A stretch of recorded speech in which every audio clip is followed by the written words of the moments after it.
Hi friends, welcome to JV aspirants YouTube channel GK and current affairs. And ఇంకెవరైనా మన ఛానల్ని subscribe చేయకపోతే తప్పకుండా సబ్స్క్రైబ్ చేసుకోండి. అండ్ ఫర్దర్ అప్డేట్స్ మిస్ అవ్వకుండా ఉండాలంటే బెల్ ఐకాన్ కూడా క్లిక్ చేయండి. అప్పుడే మేము చేసే వీడియోలు మీకు నోటిఫికేషన్ రూపంలో వస్తాయి ఫ్రెండ్స్. ఓకే. అండ్ మీకు daily current affairs notes and exams, అలాగే daily GK notes and exams కావాలనుకున్న వారు జేవీ ఆస్పిరెంట్ గ్రూప్కి సంబంధించినటువంటి యాప్ను డౌన్లోడ్ చేసుకోండి ప్లే స్టోర్ నుంచి. అక్కడ మీకు కోర్సెస్ అనేవి అవైలబుల్లో ఉన్నాయి ఫ్రెండ్స్. ఓకే. అండ్ ఈ వీడియోలో వచ్చేసి మనము 2024 డిసెంబర్ నెలకు సంబంధించినటువంటి మోస్ట్ ఇంపార్టెంట్ కరెంట్ పాలిటీ అంశాలనేవి డిస్కస్ చేద్దాం. ఇదొచ్చేసి కేవలం డిసెంబర్ నెలకు సంబంధించి మాత్రమే. అండ్ ఆల్రెడీ 2024 జనవరి నుండి నవంబర్ వరకు మనం మంత్ వైస్‌గా ఈ యొక్క కరెంట్ పాలిటీ అంశాలు డిస్కస్ చేసి మన యూట్యూబ్ ఛానెల్‌లో అప్‌లోడ్ చేయడం జరిగింది. ఆ యొక్క వీడియో లింక్‌ని మీకు డిస్క్రిప్షన్ బాక్స్‌లో అలాగే కామెంట్ బాక్స్‌లో కూడా ప్రొవైడ్ చేయడం జరిగింది. తప్పకుండా ఆ వీడియోలు కూడా చూడండి. కేవలం కరెంట్ పాలిటీ అంశాలు మీకు యూజ్‌ఫుల్‌గా ఉంటాయి ఫ్రెండ్స్. ఓకే. అండ్ ఈ యొక్క టాపిక్‌కి సంబంధించినటువంటి నోట్స్ ఆల్రెడీ మనం యాప్‌లో కూడా ప్రొవైడ్ చేయడం జరిగింది. అలాగే మనం వాట్సాప్ గ్రూప్‌లో కూడా ఇవ్వడం జరిగింది. ఈ యొక్క నోట్స్ అనేది మీకు 2024 పాలిటీ అంశాలన్నీ కూడా కేవలం రూ. 99కి ఇవ్వడం జరిగింది మన జేవీ ఆస్పిరెంట్ గ్రూప్ యాప్‌లో. అలాగే ఎగ్జామ్స్ కూడా. నోట్స్ మరియు ఎగ్జామ్స్ 2 కలిపి రూ. 99కే ఇవ్వడం జరిగింది. 2024 మొత్తం కలిపి. కాబట్టి ఈ యొక్క అవకాశాన్ని అందరూ వినియోగించుకోండి. ఇక ఆలస్యం చేయకుండా టాపిక్‌లకైతే తెలుపుదాం. ఫస్ట్ టాపిక్ వచ్చేసి one of the most important topic in national wide జమిలీ ఎన్నికలు. జమిలీ ఎన్నికలకు సంబంధించి 2024 డిసెంబర్‌లో ఒక కీలకమైనటువంటి అడుగైతే పడింది. దేశంలో జమిలీ ఎన్నికలకు సంబంధించి 2024 డిసెంబర్ 12న మనకు డిసెంబర్ 12న 2 బిల్లులకు కేంద్ర కేబినెట్ అయితే ఆమోదం తెలపడం జరిగింది. ఇందులో ఒకే దేశం ఒకే ఎన్నికకు సంబంధించి దాన్ని మనం ఏమని పిలుస్తామంటే 129వ రాజ్యాంగ సవరణ బిల్లు. రాజ్యాంగ సవరణ బిల్లుకు, అలాగే చట్టానికి చాలా తేడా ఉంటుంది. బిల్లు అంటే ఏంటంటే అర్థము, మనకి ఇంకా ఈ యొక్క రాజ్యసభ లేదా లోక్‌సభలో ఇంకా చర్చలు జరుగుతూ ఉంటుంది. ఈ యొక్క కేంద్ర ప్రభుత్వము లేదా కేంద్ర ప్రభుత్వానికి సంబంధించిన ఎవరైనా ఒక శాఖ మంత్రి ప్రవేశపెట్టినప్పుడు దాన్ని మనం బిల్లుగా పరిగణిస్తాం. అదే రాష్ట్రపతి చే ఆమోదం తెలిపిన తర్వాత దాన్ని మనం చట్టంగా పిలుస్తాం. ఇది అందరికీ కూడా తెలిసే ఉంటుంది. ఇక్కడ 2024 డిసెంబర్ 12న 2 బిల్లులకైతే కేంద్ర కేబినెట్ ఆమోదం తెలపడం జరిగింది. డేట్ ఇంపార్టెంట్ ఇక్కడ మీకు. డేట్ చాలా చాలా ఇంపార్టెంట్. ఈజీగా తీసుకోకండి. ఎందుకంటే డేట్స్ అనేవి చాలా ఇంపార్టెంట్ పాలిటీలో. ఏ రోజున అని అడుగుతాడు డైరెక్ట్‌గా. ఇక్కడ డిసెంబర్ 12న వచ్చేసి 2024లో ఒకే దేశం ఒకే ఎన్నికకు రాజ్యాంగ సవరణ బిల్లు 129వ బిల్లుకు ఆమోదం తెలపడం జరిగింది. అలాగే మరొకటేంటంటే కేంద్ర పాలిత ప్రాంతానికి సంబంధించిన ఒక సాధారణమైన బిల్లు. ఈ రెండిటికి ఆమోదం తెలిపింది. అయితే మీరు కీలకంగా గుర్తుంచుకోవాల్సిందేంటంటే 129వ రాజ్యాంగ సవరణ బిల్లు. దాని గురించి మనం ఈ యొక్క వీడియోలో డిస్కస్ చేస్తున్నాం. ఓకే. ఏంటి ఈ యొక్క రాజ్యాంగ సవరణ బిల్లు ఒకే ఎన్నికకు సంబంధించి అంటే మనకు 2024లో ఈ యొక్క మాజీ రాష్ట్రపతి రామ్‌నాథ్ కోవింద్ ఆధ్వర్యంలో ఒక కమిటీ వేయడం జరిగింది కేంద్ర ప్రభుత్వం. ఈ యొక్క కమిటీకి సంబంధించి కూడా మనం ఆల్రెడీ ఒక వీడియో చేసాం. అది కూడా చూడండి. ఎందుకంటే మోస్ట్ ఇంపార్టెంట్ సిఫార్సులనైతే చేయడం జరిగింది ఈ యొక్క కమిటీ. ఇప్పుడు చూద్దాం. ఈ యొక్క బిల్లును 129వ రాజ్యాంగ సవరణ బిల్లును లోక్‌సభలో ప్రవేశపెట్టింది. ఇక్కడ నుంచి పాయింట్ వైస్‌గా డిస్కస్ చేద్దాం. చాలా ఇంపార్టెంట్. స్టెప్ బై స్టెప్ చూద్దాం. దేశవ్యాప్తంగా లోక్‌సభ అలాగే అసెంబ్లీ ఎన్నికలను ఏకకాలంలో నిర్వహించేందుకు అనువుగా ఉన్నటువంటి 129వ రాజ్యాంగ సవరణ బిల్లును కేంద్ర ప్రభుత్వము 2024 డిసెంబర్ 18న లోక్‌సభలో ప్రవేశపెట్టడం జరిగింది. ఓటింగ్ ప్రక్రియ ద్వారా కేంద్ర న్యాయశాఖ మంత్రి అయినటువంటి అర్జున్ రామ్ మేఘ్వాల్ ప్రెజెంట్ ఈ యొక్క లా మినిస్టర్ వచ్చేసి అర్జున్ రామ్ మేఘ్వాల్ ఈ యొక్క బిల్లును ప్రవేశపెట్టడం జరిగింది లోక్‌సభలో. బిల్లు ప్రవేశపెట్టడానికి అనుకూలంగా 269 మంది, అలాగే వ్యతిరేకంగా 198 మంది ఓటు వేయడం జరిగింది. అనుకూలంగా 269, వ్యతిరేకంగా 198 మంది. తర్వాత బిల్లును ప్రవేశపెట్టడానికి అయితే ఈ యొక్క స్పీకర్ ఓం బిర్లా మీకు పాయింట్ వైస్‌గా స్టెప్ బై స్టెప్ డిస్కస్ చేస్తానంటే చాలా చాలా ఇంపార్టెంట్. డెఫినిట్‌గా మీరు రాయబోయే ఎగ్జామ్‌లో అడుగుతారు దీనికి సంబంధించి. ఒకసారి ఈ యొక్క బిల్లుకు సంబంధించి మన పార్లమెంట్‌లో పార్లమెంట్‌లో ఎవరి బలాలు, ఏ పార్టీకి ఎంత బలం అనేది ఒకసారి చూసుకుందాం ఫాస్ట్‌గా. కూటమి, అలాగే ఇక్కడ లోక్‌సభ, రాజ్యసభ. ఎన్‌డీఏ కూటమికి లోక్‌సభలో 293 సీట్లున్నాయి. అండ్ ఎప్పటికిది సమాచారం వచ్చేసి 2024 డిసెంబర్‌లో ఈ యొక్క బిల్లు ప్రవేశపెట్టిన నాటికిది. ఓకే. అండ్ తర్వాత మళ్ళీ ఈ యొక్క వీడియోను మనం 2025 ఏప్రిల్‌లో, మేలో చూసినప్పుడు కొంచెం ఫిగర్స్ అనేవి మారుతూ ఉంటాయి. సో, కన్‌ఫ్యూజ్ అవ్వకండి. ఓకే. సో, ఎప్పుడు ఈ యొక్క వీడియో అప్‌లోడ్ అయింది అనేది మీరు చూడండి ఫస్టు. ఏ రోజున అప్‌లోడ్ చేశారు, ఎప్పటికనేది. అంతే. ఓకే. అండ్ ఇండియా కూటమికి లోక్‌సభలో బలం వచ్చేసి 235 మంది ఉన్నారు. అలాగే రాజ్యసభలో వచ్చేసి 88 మంది ఉన్నారు. అండ్ ఇతరులొచ్చేసి 17 వచ్చేసి లోక్‌సభలో, అలాగే 32 వచ్చేసి రాజ్యసభ. అయితే బిల్లు పాస్ కావడానికి అవసరమైనటువంటి మెజారిటీ. లోక్‌సభలో 366 361 ఓట్లు రావాలి. 361. అలాగే రాజ్యసభలో వచ్చేసి 164 సీట్లు అవసరం బిల్లు పాస్ కావడానికి. ఓకే. అండ్ నెక్స్ట్ చూద్దాం. సో, జమిలీ బిల్లు అనేది మనకు ఈ యొక్క 129వ రాజ్యాంగ సవరణ బిల్లు అనేది so, JPC joint parliamentary committee అని పిలుస్తాం. జాయింట్ పార్లమెంటరీ కమిటీకైతే సిఫార్సు చేయడం జరిగింది. సో, ఈ యొక్క బిల్లును సంక్షిప్తంగా, సంపూర్ణంగా దీనిలో ఏ అంశాలున్నాయి, ఏ అంశాలు జోడించాలి, ఏ అంశాలు తీసివేయాలి అనేటువంటి అంశాలన్నిటిని కూడా చర్చించడం కోసమే ఈ యొక్క జాయింట్ పార్లమెంటరీ కమిటీని ఏర్పాటు చేయడం జరిగింది. సో, ఈ యొక్క జాయింట్ పార్లమెంటరీ కమిటీలో మొత్తం ఎంతమంది ఉంటారంటే 39 మంది ఉంటారు. సో, అంతకంటే ముందుగా ఈ యొక్క సంఖ్య 35గా, 32గా కొంచెం మారుతూ వచ్చింది. అయితే ఫైనల్‌గా మీరు గుర్తుంచుకోవాల్సినటువంటి నంబర్ వచ్చేసి జాయింట్ పార్లమెంటరీ కమిటీలో మెంబర్స్ వచ్చేసి 39 మంది ఎంపీలు. ఇంపార్టెంట్. ఓకే. సో, దీనికి సంబంధించిన తీర్మానాన్ని కేంద్ర న్యాయశాఖ మంత్రి అర్జున్ రామ్ మేఘ్వాల్ లోక్‌సభలో ప్రవేశపెట్టడం జరిగింది. డిసెంబర్ 18న అంటే వచ్చే బడ్జెట్ 2025 మనకు ఏంటంటే ఫస్ట్ బడ్జెట్. మనకు 2025 బడ్జెట్ సమావేశాలుంటాయి గదా! సో, ఆ యొక్క బడ్జెట్ సమావేశాల చివరి రోజులో ఈ యొక్క జాయింట్ పార్లమెంటరీ కమిటీ వాళ్ళు నివేదిక అందించాలి. సో, అప్పటి వరకు ఈ యొక్క గడువును విధించడం జరిగింది. సో, చూద్దాం.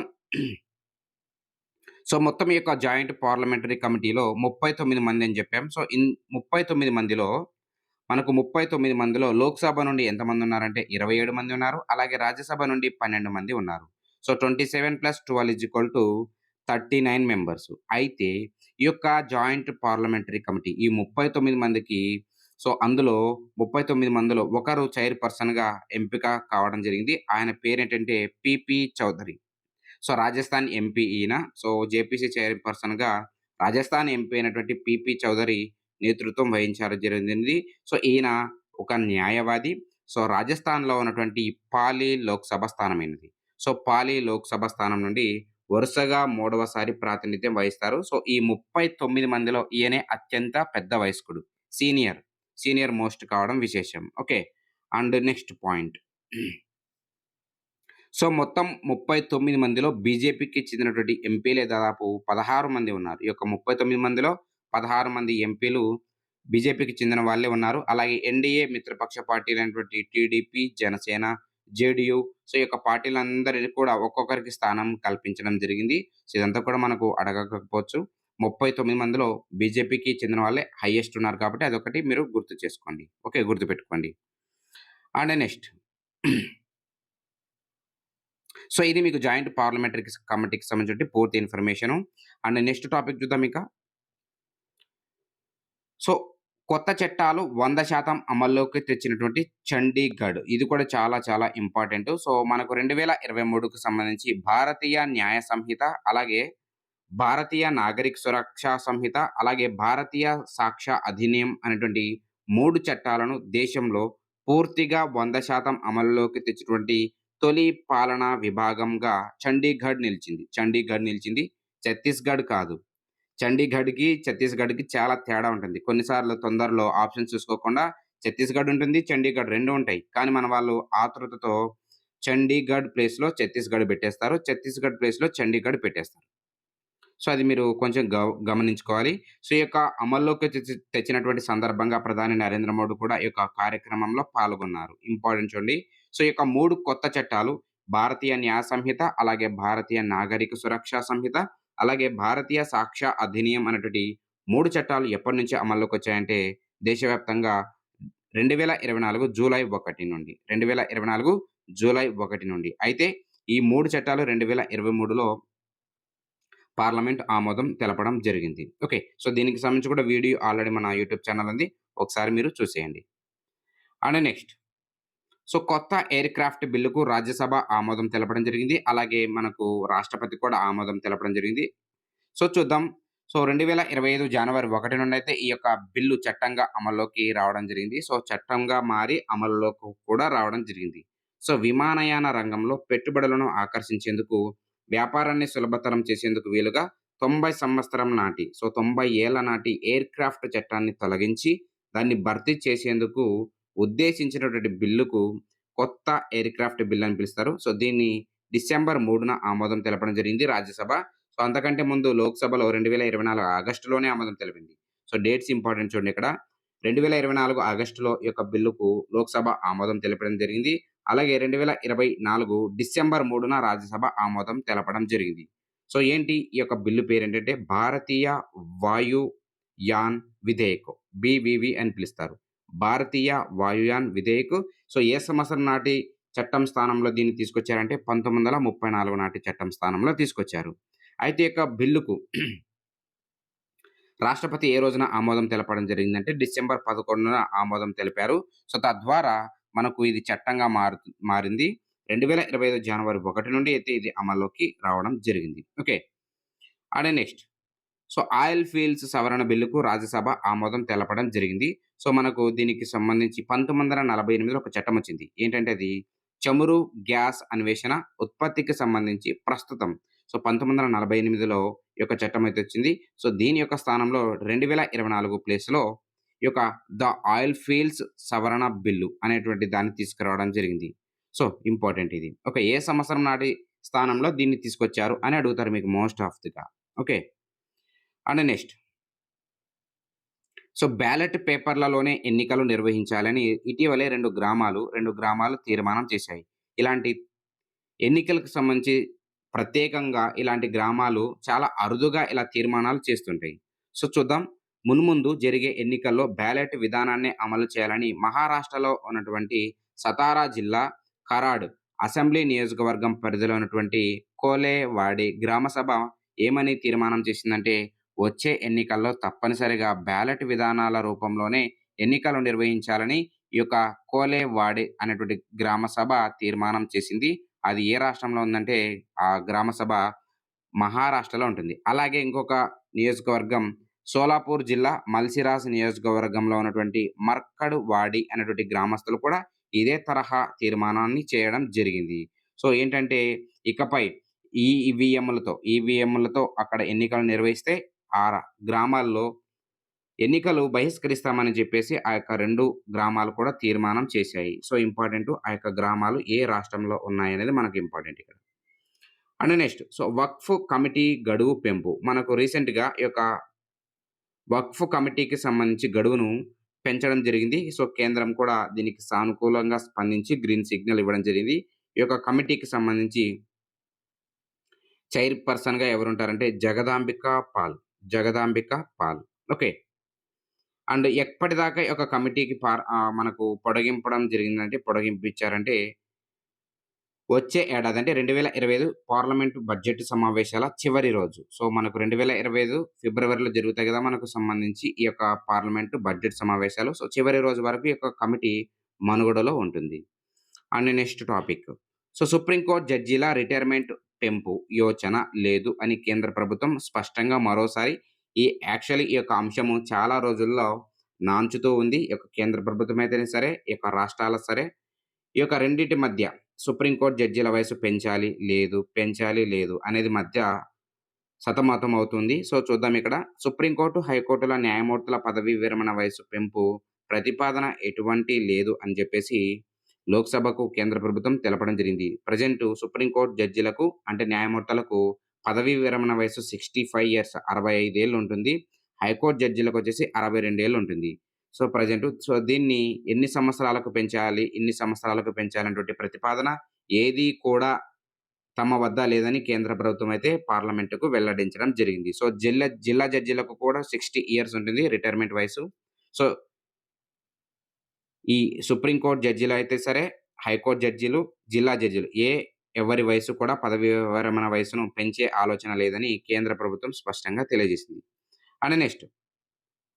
సో, దేశంలో హైకోర్ట్ జడ్జిల పరిస్థితి ఏమిటి? సో, ఇటువంటి నివేదికలు కూడా ఒక్కోసారి అడుగుతా ఉంటారు మీకు. సో, ప్రెజెంటు దేశంలో ఎన్ని హైకోర్టులుంటాయంటే 25 హైకోర్టులుంటాయి. 25 హైకోర్టులుంటాయి.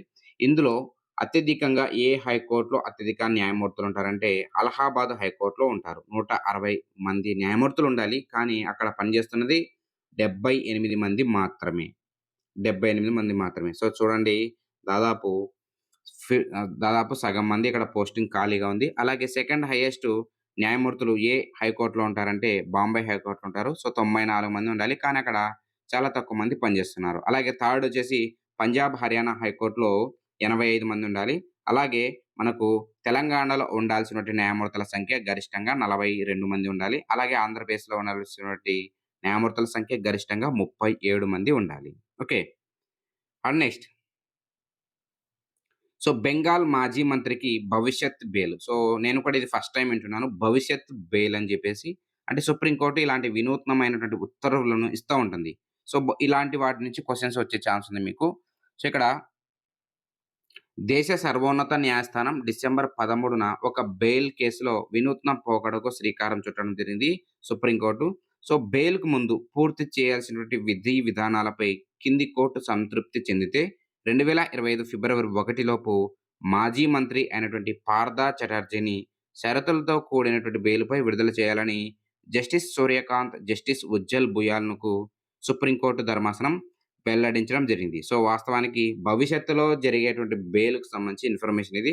మనకు బెంగాల్, బెంగాల్ మాజీ మంత్రి పార్థా చటర్జీకి సంబంధించినటువంటి తీర్పు ఇది. And next so, marital rape నేరం కాదు. సో, కేంద్ర ప్రభుత్వం ఇటీవలే ఒక అంశాన్ని స్పష్టంగా వెల్లడించడం జరిగింది. ఏంటంటే, సో, భార్యతో ఆమె ఇష్టానికి విరుద్ధంగా భర్త సంభోగంలో పాల్గొనడాన్ని దాన్నేమంటామంటే మ్యారిటల్ రేప్ అని పిలుస్తాము. సో, దాన్ని నేరంగా పరిగణించే ప్రతిపాదన ఏది కూడా లేదని కేంద్ర ప్రభుత్వం వెల్లడించింది. సో, మనకి ఎగ్జామ్ పాయింట్ ఆఫ్ వ్యూలో అడుగుతారు. సో, కేంద్ర ప్రభుత్వం ప్రకారం మ్యారిటల్ రేప్ అనేది నేరం అవుతుంది. నేరం కాదు. ఏది చెప్పలేం. ఇలాంటివి అడుగుతా ఉంటారు. బట్ మాక్సిమం ఇలాంటివి అడగరు. కానీ మీకు డిస్కస్ చేస్తున్నాం. వార్తలో నిలుస్తుంది కాబట్టి. ఓకే. సో, ఎందుకంటే భారతీయ న్యాయ సంహిత 2023లో సెక్షన్ 74, 75, 76 అలాగే 85లు వివాహిత మహిళలకు పలు హక్కులు, రక్షణలు, గౌరవం కల్పిస్తున్నాయని కేంద్ర ప్రభుత్వం ఈ సందర్భంగా వెల్లడించడం జరిగింది. అండ్ నెక్స్ట్ బాంబే హైకోర్టు ఒక తీర్పు ఇవ్వడం జరిగింది. ఏంటంటే తల్లి, బిడ్డలను వేరు చేయడం అనేది ఒక క్రూరత్వం కిందకే వస్తుంది అని జెప్పేసి. సో, 4 ఏళ్ల చిన్నారిని తల్లి నుండి వేరు చేసి, వారిద్దరి కలయికకు అడ్డుపడడం క్రూరత్వం, వేధింపుల కిందకే వస్తుందని బాంబే హైకోర్ట్ అనేది పేర్కొనడం జరిగింది. సో, దీని ప్రకారం ఏంటంటే తల్లి, బిడ్డలను వేరు చేయకూడదు. సో, అలా చేస్తే క్రూరత్వము, వేధింపుల కిందకే వస్తుందని మనకు అర్థమవుతుంది. అండ్ నెక్స్ట్ రాజ్యసభ సభ్యురాలుగా రేఖా శర్మ ఏకగ్రీవంగా ఎన్నిక కావడం జరిగింది. సో, మనకు ఇలాంటివి అంశాల్లో వార్తల్లో నిలిచినటువంటి వ్యక్తుల గురించి కూడా అడుగుతారు. సో, ఇక్కడ మహిళా కమిషన్ మాజీ అధ్యక్షురాలు, అలాగే బీజేపీ నాయకురాలీమె రేఖా శర్మ హర్యానా నుండి ఏ రాష్ట్రం నుండి ఏకగ్రీవంగా ఎన్నిక కావడం జరిగిందని అంటారు. సో, హర్యానా రాష్ట్రం నుండి ఎన్నిక కావడం జరిగింది. Okay. And next election commission of India ఒక నివేదికను వెల్లడించడం జరిగింది. ఏంటంటే ఈ యొక్క 18వ లోక్‌సభ అంటే 2024లో ప్రారంభమైంది. ఈ యొక్క 18వ లోక్‌సభ. సో, ఈ యొక్క లోక్‌సభలో ఎంతమంది మహిళా ఎంపీలు ఉన్నారనేది చూద్దాం ఇక్కడ.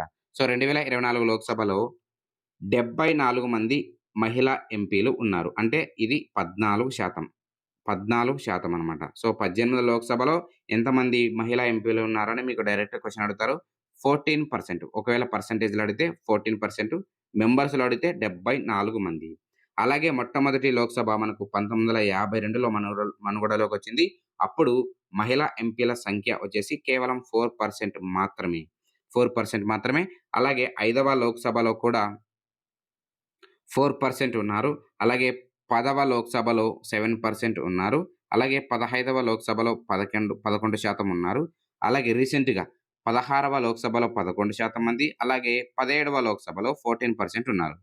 అంటే మనకు 17వ లోక్‌సభలో మహిళా ఎంపీల సంఖ్య 14%, అలాగే 18వ లోక్‌సభలో కూడా 14% మంది మహిళా ఎంపీలు ఉన్నారు.